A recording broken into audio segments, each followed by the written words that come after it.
Okay, so this is now the final shiur on the main section of the introduction to Chelek. After this, we're going to start going through the 13 principles of faith, which is the concluding section. So last week we finished going through all of the other terms and concepts which the Rambam deals with in terms of reward and punishment. Things like the blessings and curses in the Torah, the days of Mashiach, Gan Eden, Gehinnom.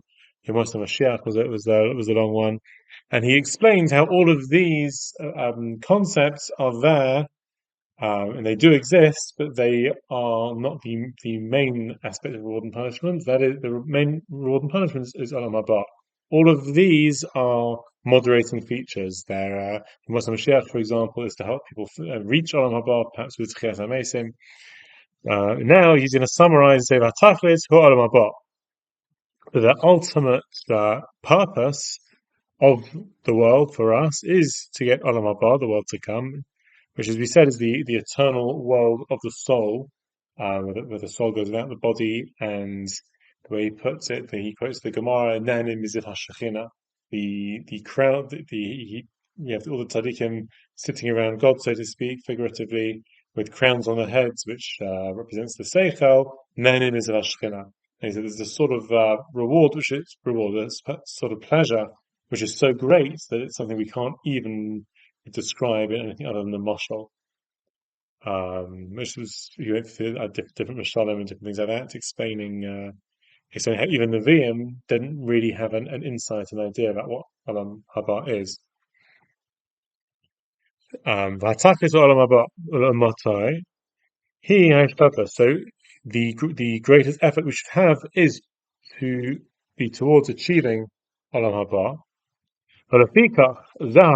Therefore, this great sage he's referring to is the author of the Mishnah. We started with Kol Yisrael Yesh Lehem Chelek L'Olam Haba, which is the first Mishnah in Chelek. So this Chacham, this author of the Mishnah, Hamuchzak B'Yediyat HaEmes, he's possessing true knowledge. Because being a great sage and being aware that the ultimate purpose, the ultimate reward is Olam Haba, therefore he presents the teaching as Kol Yisrael Yesh Lehem Chelek Olam Haba. He doesn't say Kol Yisrael Yesh Lehem Chelek Began Eden or B'Yemos Mashiach or B'Tchias HaMesim, because this sage knew that the ultimate reward is Olam Haba. This is how he presented it in the Mishnah. So now we're going back to what we discussed earlier in this Hakdama, which is the idea of Lishma and Lo Lishma. We said that the ideal way to be serving God and approaching Torah mitzvot is doing it what is true because it's true, what is right because it's right, not because you want to get the reward. And you had the whole mashal of the little kid who's learning Torah because he's going to get bribed by whatever it is. So what he's actually valuing is the bribe, not the Torah in its own right. So this is a summary of putting together everything that we saw before. So even though the Tachas and Mevakeshes, the ultimate purpose is Olam Haba,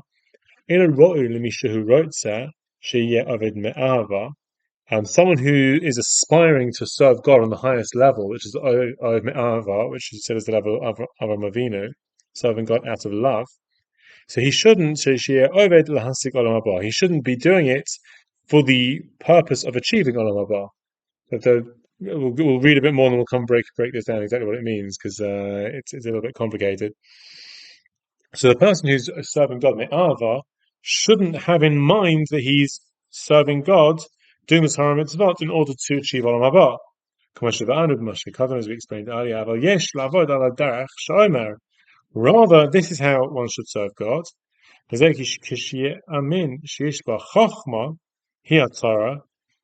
one believes and understands as a great wisdom of the Torah, which reaches the prophets, so God reveals certain great wisdom of the Torah to the prophets. And as a corollary of that, and included within this great wisdom, part of that great wisdom is they need to perform the mitzvot and to keep away from the averas in order to become the best, the most spiritually tuned in people we can be. Ro'olam mitzadshu adam yishar hamezeg sheyasa tov es yosum min harois. So just being a good, well-balanced person, that should be already enough of a motive for you to want to do the mitzvot and keep away from the averas. Not because you have this great reward in mind of Olam Haba. Okay, Shia says that when one forms the mitzvah in that sort of way, Yishlam by Inyan Ha'inoshos, he'll become the most perfect form of human being. Nivdam min habehema, be absolutely separate from the animal, the animal side within us, and separate from the animal kingdom, because he won't be following his physicality. Yes, he does have the physicality; he needs to eat and drink and everything else, but everything he does in the physical world will be moderated and controlled by his spiritual needs, rather than being someone who's sent after and controlled by his physicality.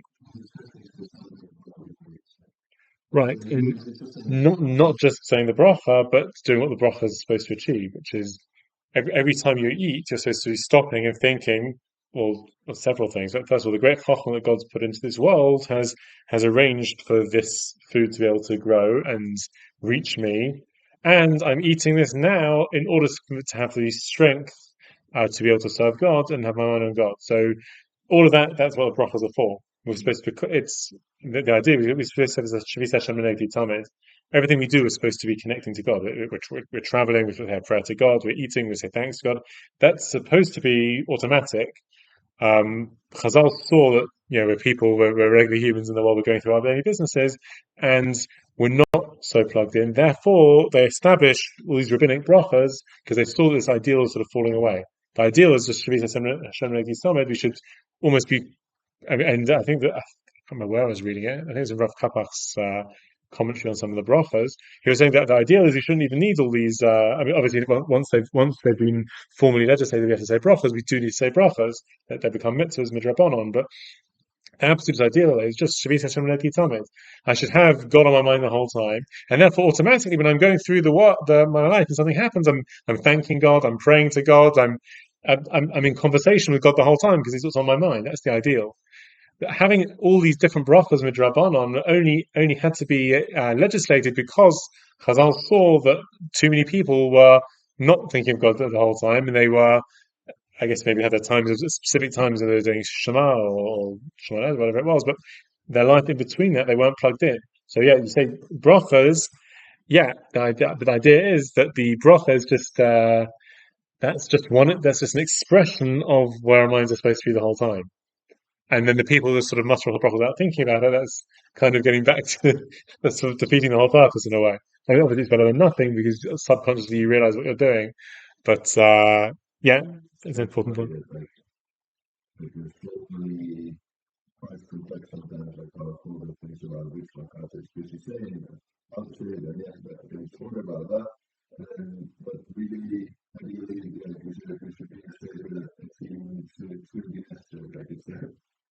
Right, but I mean, some of that consideration almost slows us down and makes us think about the bracha also, because if we're not just automatically just making a bracha, we have to stop. Well, what are we eating? Is it this? Is it that? So we stop and think about it a bit more, so it slows us down. So it has a perhaps Shemona. There's a discussion about Shemona Esrei, but it's a regular bracha now.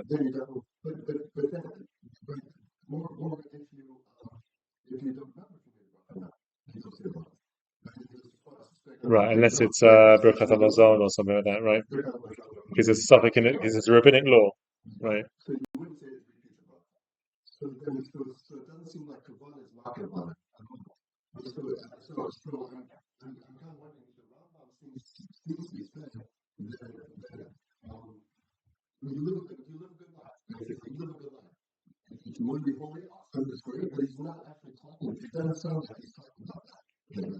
Well, he's talking about the person who's been the most perfect, who's because you mentioned brachas, I'm moving off into another term.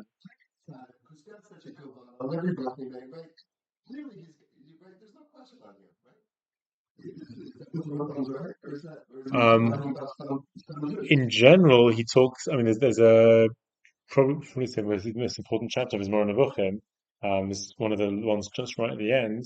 It's almost like a spiritual guide to a person to get from basically 0 to 100. How does a normal regular person get up to the level of Ruach HaKodesh Nevuah?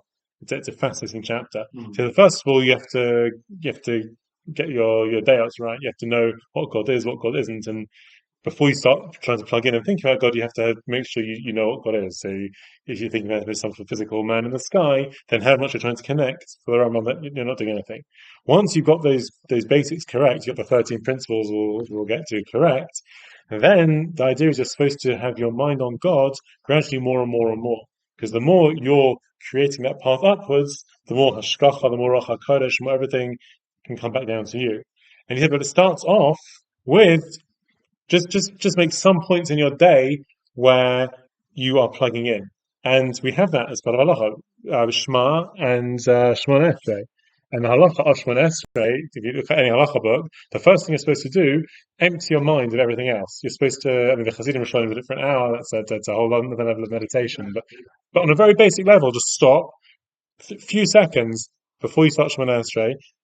Clear your mind of other things. Focus on standing in front of God and the Shekhinah, and for that second you're plugged in, and you two, 3 times a day, and that creates you're now a person. Once you do that for a few split seconds a day, you have that channel open, and that's something that's already an incredible thing. You are now plugged in, and the whole object of a certain person of Hashem is to try and increase those few moments gradually, gradually, gradually. So he says you start off just without one split second of thought at the beginning of Shema Esrei. Then you try and do the first bracha. And you do the first line of Shema, the whole of Shema. And you gradually trying to build it up, build it up, build it up, until eventually he says the highest level is someone like Moshe Rabbeinu and the Avot. They do the whole, even when they're involved in the physical world, their mind is on God. He brings a pasuk from shiurim, Ani Hashem v'libi. I'm asleep, but my heart is alive. He says that's referring to the level of the greatest prophets, who even when they're involved seemingly in the mundane world, I think there's a medrash about one of the early people in the Torah. He was working on creating shoes, whatever it was, and his mind was plugged into God. So Hannah, right? That's really the idea. It's not Rambam only talking to these people or to that people. Our whole lives are supposed to be that. We're supposed to we realize we're physical beings, and we have to start off, as I said, chiseling out those moments in the day where we can just stop and meditate even for a little bit. But our whole avodah is to try and increase that, increase that, increase that. Both the quality of the meditation, like getting a better idea of what God is and what He isn't, and also the quantity by having more and more of our. And that's what brachas are for as well. We stop. I'm going to eat a piece of cake. So I could just muster up a bracha, and that's something. Well, I can stop and think. But God created the world, arranged things in a certain way to His great wisdom that things can grow and people can put together to a cake. And that, again, I'm plugging in at that point.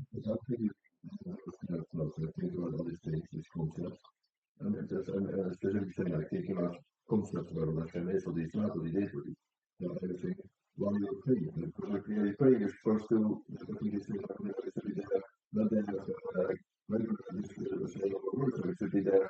If you're requesting from So there's two things. You're talking to God. I mean, the first thing you do at the beginning of Shemona Esrei is you empty your mind. I'm standing in front of the Shekhinah. Now that's a background thing. Now I know I'm addressing God, and I've stopped and thought about what that means. And now I'm bringing in the content as well. Right. But I'm saying that to God, who's the God that I've stopped and thought about at the beginning of Shemona Esrei. You understand about that you're really focusing on your mind, or that you're actually like seeking to understand whatever you really mean.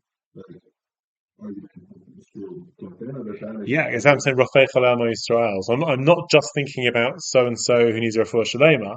I'm addressing God and saying, God, this so and so person needs a refuah shalema. So it's not it's not two separate kavanas. Right. I'm not sort of just getting a shopping list and plugging into the wall and walking away. I'm in conversation with God. That's amazing,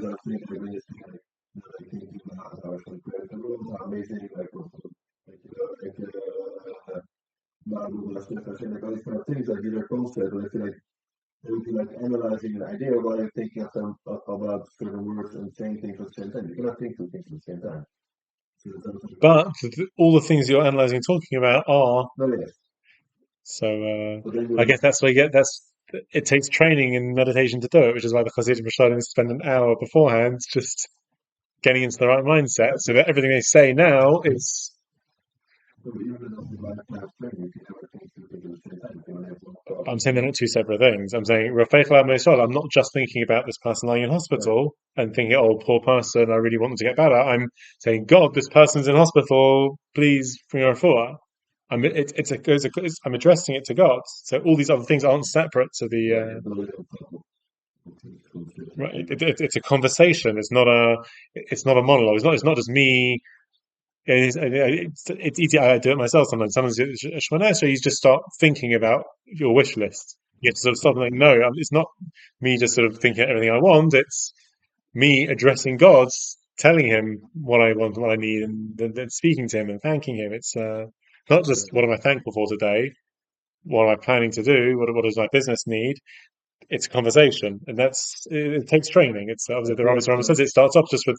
He says you're already on the ladder if the first line of Shema and the first bracha Shemona Esrei, the first line of Shemona Esrei, you're plugged in. But the avodah is to gradually increase that. That's the. Like I feel some that really like I think it's what many people are facing.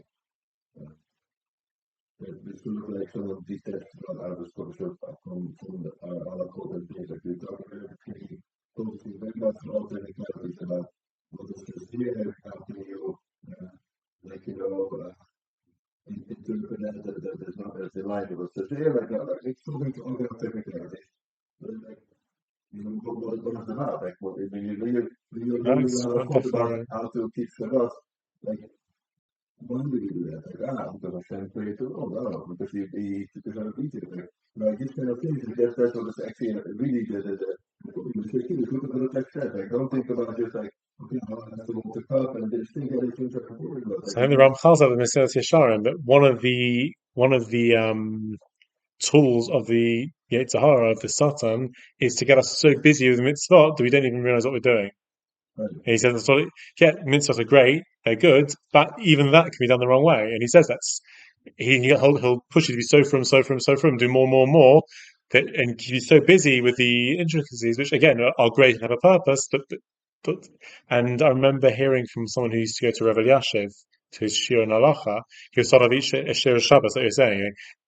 God commanded us to keep Shabbos for such and such purpose, and of the halachas of Shabbos that would set off the share going into it, Right. just to have That's that focus, which is yeah. it really is I very think important. that's what I think makes a big deal that we like the project is that it should be that we really need to consider a single person. Like you said, the thing is that the same time we should meaning not that you remove all sophisticated like another things, but Like if you got books full that of you know kavanot and everything like that, but right, but that you know that truth, if you this understand what they one makes really no mean, sense. then they probably plug you in also anyway. But yeah, it's a separate. And this is the thing that you can trying to reach something, actually by the focusing Pushes you more on the away. goal, like you get focusing on The the Beit Hamikdash itself, I mean, Yirmiyah Novi said it was very people. He said he try and rebuke people. He said God's warning, if you don't do teshuva, the Beit Hamikdash is going to be destroyed. And they said, "No, hey, we're doing the korbanos, we're fine. God's never going to destroy anything."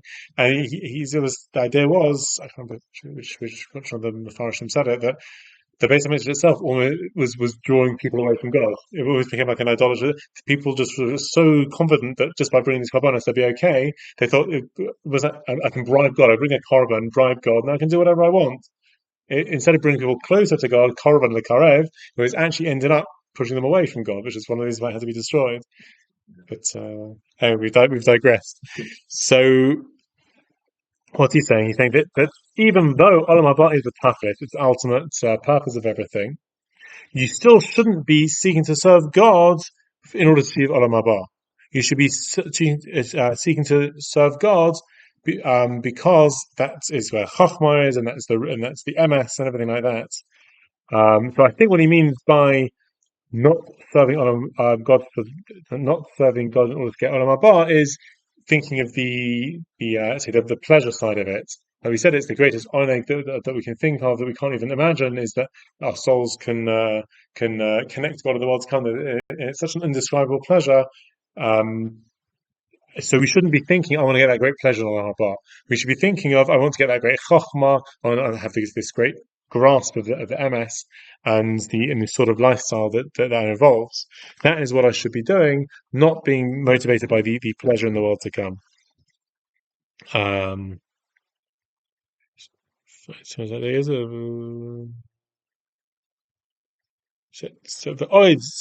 that's this paragraph over here. He brings a couple of psukim for it.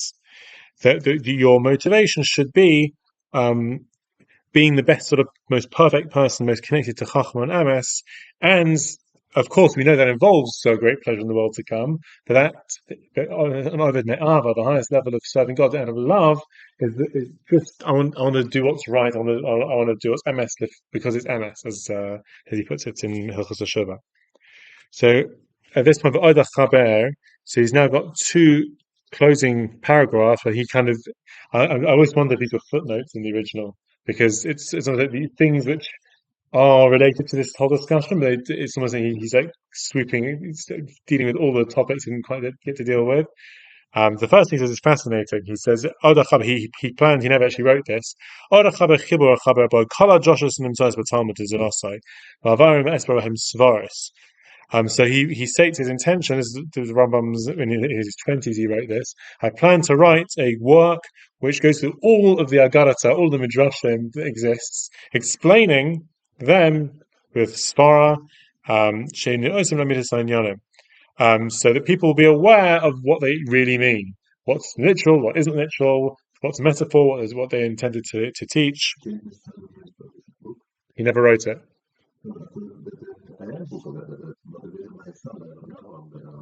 Then it's not the book. So Hamaspik.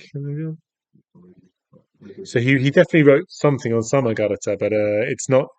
He writes his intention to go through all the Agaratas, all the Midrashim.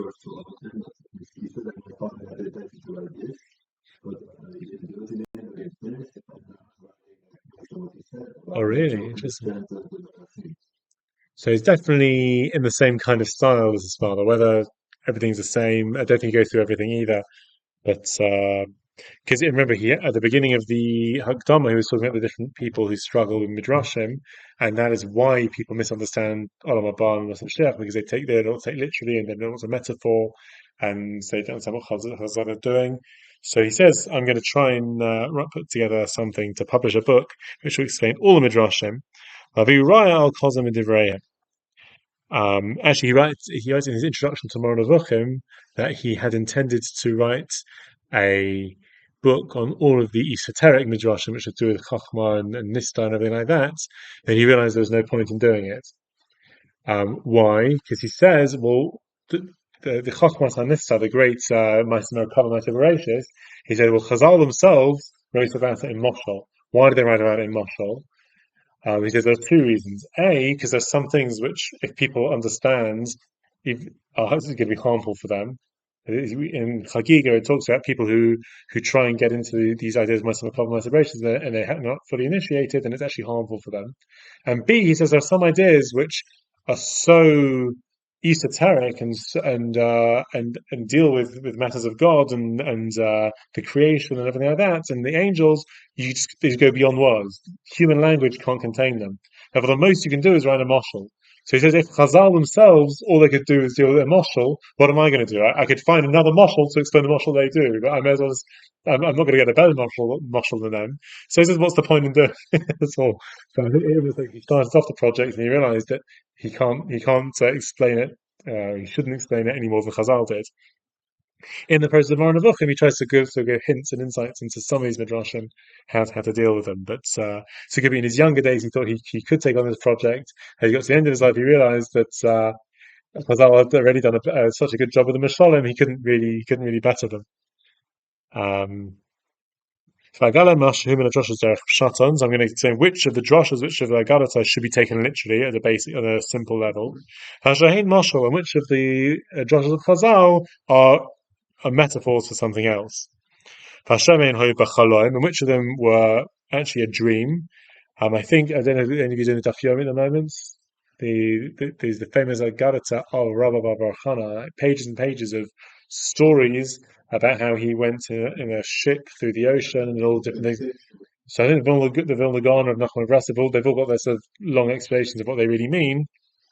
So I think some Rishonim say that Rabbi Bachana is writing down visions that came to him in a dream. I don't think it's actual prophecy. It's maybe that of inspired dreams rather than actual prophecy.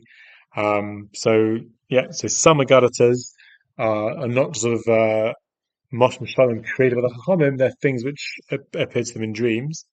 And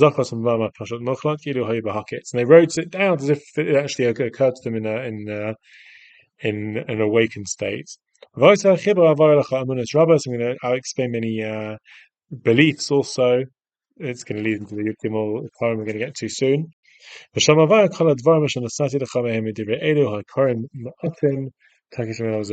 Right. So don't try and grab me based on this short introduction about everything that I've had to leave out because I've had to do this very briefly. בקצת שמאלה סבידם שטויס מלא חכמה כי אני ותרתי זה השיר כדי להבין למי שלא קודם לא חינוך בשום דבר מזה הנה נכבד אשר אין משיגים אז כל בני אדם. So he says this work is really for beginners.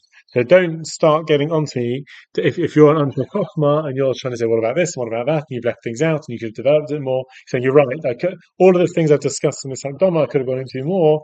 The purpose of this is for people who've had no education in methods of reward and punishment and blah, blah, blah. And I'm just trying to set out the very basics of what all these things mean. So there's a lot more to talk about, and Anshe Chochma will know what I'm pointing towards. Fine. That takes us to Apikoros. What is an Apikoros? Fine. So the word Apikoros is an Aramaic word. So it's people often think of it as a Greek word because there's a group of Greek philosophers called the Epicureans who believe that God abandoned the world and therefore basically you can live it up and do whatever you want because God created the world and basically lost interest in it afterwards, which is very convenient. Why he did it and lost interest is another matter, but it's convenient for the hedonists who want to do whatever they want in life. But yeah, he's saying that's not the word Epikuros we have in our Gemara. The word Jewish word for Epikuros is an Aramaic word, he says.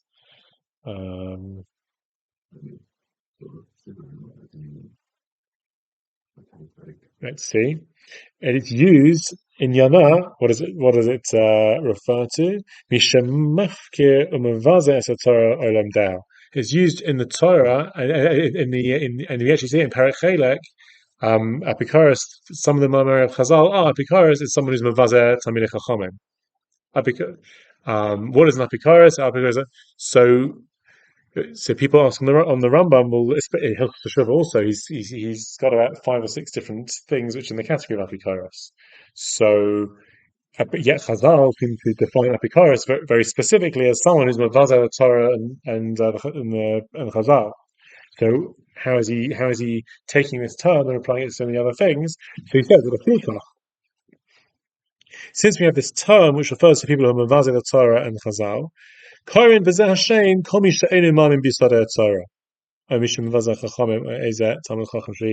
the term is used more broadly. So the specific meaning is someone who mocks the Torah, but it's also used more broadly as a borrowed term, more colloquially, for anyone who rejects the basic principles of faith in the Torah.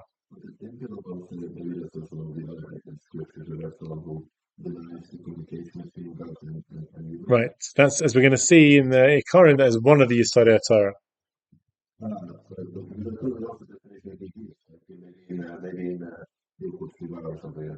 So Hilchot Teshuvah, the way he defines a min is someone who has an incorrect, who doesn't believe in God, who has a very incorrect belief in God. And Apikoros is someone who. Oh, right. Kafar is the one who doesn't believe in the Torah, right?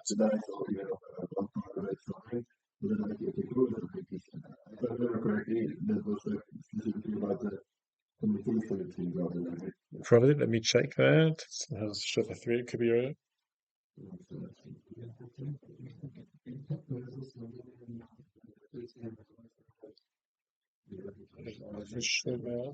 So min is definitely someone who has an incorrect belief about God. That's a belief, someone who believes God as a body, or there are two gods, or no God. So that's min. That's what they call the Christians a minim, because they're multiple gods or physical gods. It'd be Hilchas Madar. Oh, I've got it here. Yeah. Shasha Shlokim. Here we go. For those who don't have Edish Enam Chelet Lam Haba, and Nechosim Ovdim Yadon God of Aminim, Apikarsim, Vakofim Vatira, Vakofim Vatches Amesim, Ovias Hagoa.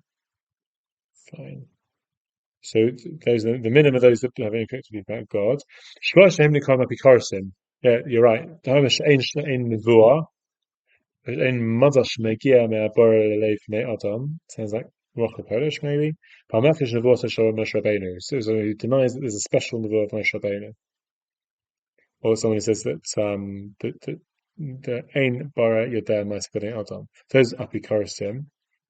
And Koifrim are those who deny Torah Messina, either Torah Shabbat or Shabbat Peh.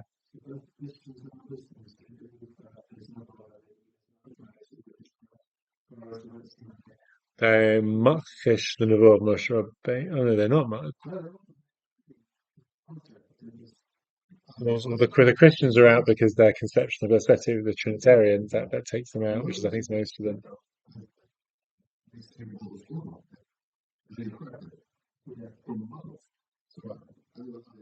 So right, so some of the Muslims have a thing that the Torah, the initial Torah is right. So they say the Torah we have today is I think their version of the Akedah is those of Yishmael, is taken like Yitzchak. They've got a whole one of their festivals they all keep, and is the Akedah of Yishmael, which is and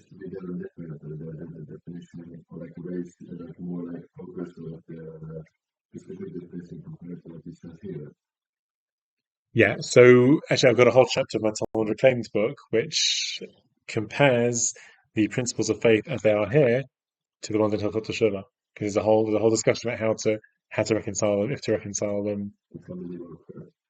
This, but did you have the same agenda? Again, we can go through it all in more detail based on my book if you want. The different Talmud Reclaim, chapter 10, how to be a Talmudic heretic.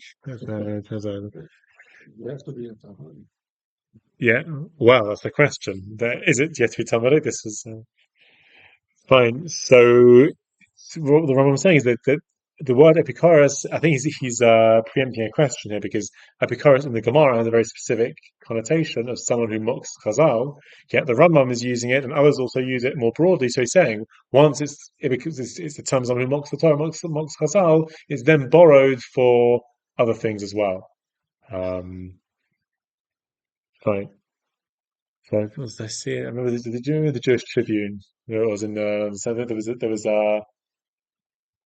one of the schools in Stamford Hill. There's always this competition between different schools trying to show who's the firmest one. So I remember that they were advertising the school, and in order to show up the standards they kept, they said we only accept any children without rims around the couple or other forms of apicorosis. So it becomes this term which is used broadly for anything that we don't do. Uh, um, it's probably a bit in advance, yeah. So he's now sort of wrapping up. I think this paragraph that we're doing now was originally basically a footnote where he defines various terms, and it's now just kind of stuck on the ends. Sfarim Chitzonim. So one of the things that makes you lose your share, or also someone who reads Sfarim Chitzonim. What does it mean, Sfarim Chitzonim? So some people say it means books of idolatry. The Rambam here seems to say it even includes Ben Sira, which is interesting. It's a book which is sometimes referenced in the Gemara. Sifrei Minim v'chein Seifes Ben Sira. Ish v'chelasfarim yesh beim hiptolim. It's got lots of nonsense in it. Hakaras upon him. What's Hakaras upon him? These are like customs, chachmas apartzuf, how to look good. It's got lots of sayings. It's also got some moral sayings as well. Ein behem tam of te'eles and ibad of the man v'hela. It's just a waste of time. There are those that I don't remember again. my mind's gone blank now. But there are those that say that Korah Svarim Chitzonim refers to those who actually read it as a book of kedusha, meaning Chazal at certain points made sealed which books are part of our canon and which are not. And there are those who would try to read things like Ben Sira as like a haftarah, as a Sifrei Kodesh, make a Megillah of it and read it. Some of the books, the Chashmonaim. There's some books which have got some things in it which seem good, but Chazal said very emphatically, no, they've got things in it as well which aren't good, and therefore they kick them out. So Korah, some from Chitzonim, according to some, I can't remember who it was, are those that try and bring these books which Chazal have rejected back into Tanakh. And so, it must be that this agreement could not be like such a story, because you said it, right, they say the Sanhedrin they have to speak all the languages and they have to know all the avodah zaras. So in order to know all the avodah zaras, in order to try some avodah zarah, you actually have to, in all the witchcraft, you actually have to be an expert in it as well. So it's a lot of discussion. You have to learning it lishma, not learning avodah zarah and magic, not in order to do it, but in order to right. Right, so I guess it must be if you're doing it for its own sake, if you're doing it for right. They say the thing if you're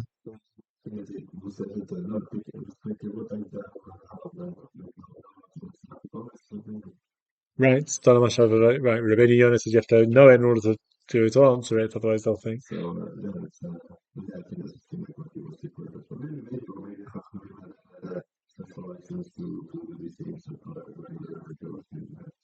Yeah, 100%.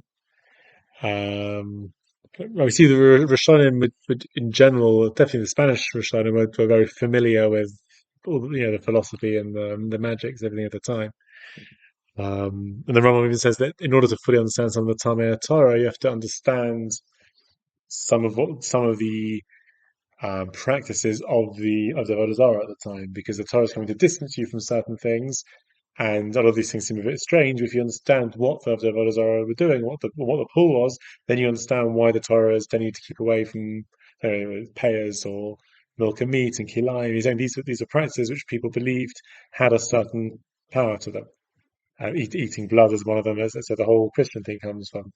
I think communion. They believe that by eating the blood of Yoshki, they're taking some of it into them. That's hard. That's like a hardcore pagan theology. That by drinking the blood of the animal or by another human, you're taking their spiritual strength inside of you. Right. So we distance that from ourselves, but understand why we're distancing it. So why is the story going on and on and on about it? It's because it was a powerful belief at the time. So it's a real thing or it's a real belief, whatever. Without getting into that. Ibud Hazman Vahevel. Right. So he goes into what's it's all the things which are a waste of time. So he just there's basically looks like footnotes from the first paragraph of the introduction here. People who people who read try to turn the Pesukim of the Torah into spells to try and it's again it's not talking about using it as a sechus or using it as a way of davening to Hashem, but using the I think Sefer Chinuch goes on about it, using Tehillim, let's say, as a way of trying to force God's hand by saying this thing and skipping to that pasuk and reading it backwards and as using it in terms of some magic spell, whereas as opposed to, as the Chinuch says, the purpose of saying Tehillim is supposed to be mitorah. It's supposed to awaken you, and it's supposed to be able to. It can phrase. I can phrase my tefillahs better because I'm phrasing through the tefillahs of David HaMelech, and I can connect to God much better by phrasing it in a better way. Instead, no, I'm just not even thinking what I'm doing. I'm just using it as some sort of spell. It's the lochish of a makkah. Ahogas Hashem, trying to use the name of Hashem in the incorrect way. So he says all of these things are actually mice, the actual actions which could lose you the Olam Haba. And he says to finish that sometimes when we find in Divrei Chazal these are the people, these certain sort of people, someone who embarrasses someone else in public, or someone who calls its friend an embarrassing name. So he says all of these, they're not, if you do this action once, you've lost your show in the world to come. And I'll show I saw some is 1 second. The sort of person who typically gets involved in this sort of thing, someone who goes around embarrassing other people, someone who's mitchabed b'klon chaver, who takes enjoyment and honor out of someone else's shame, someone who goes around calling people a nickname, embarrassing other people in public. These are the sort of actions of people who are bal nefesh garua. They've got a very bad set of character traits, and they're the sort of people who typically will lose their world to come because their focus is on the wrong sort of thing. Their character traits are completely out of sync, and they're going to end up losing their share in the world to come. People who have lost their character by doing things have these kind of right. So he's saying there are certain the ones that believe Yudgim and Ikarim, or trying to misuse the Shem Hashem, or there are certain actions which literally mean you lose your share in the world to come. Again, if you don't do the shura, and there are those which are used more ergatically or more broadly. And again, they typically don't come with Perek Chelek, but just someone who does this is not a ben olam haba. Is really what it's saying. Someone who goes around calling people embarrassing names, embarrassing them in public, that's the sort of person who's not a ben olam haba. Meaning he's the sort of person who is not living his life in the way of someone who's going to connect to God and be in the world to come.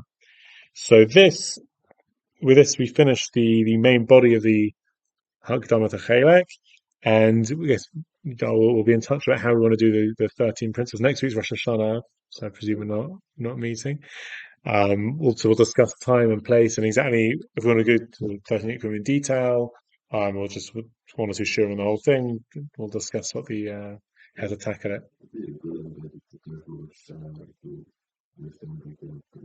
Yeah. I mean, there's a lot. I wrote a whole chapter, like a long chapter on these. So there's definitely what to do. But I press pause or the red button.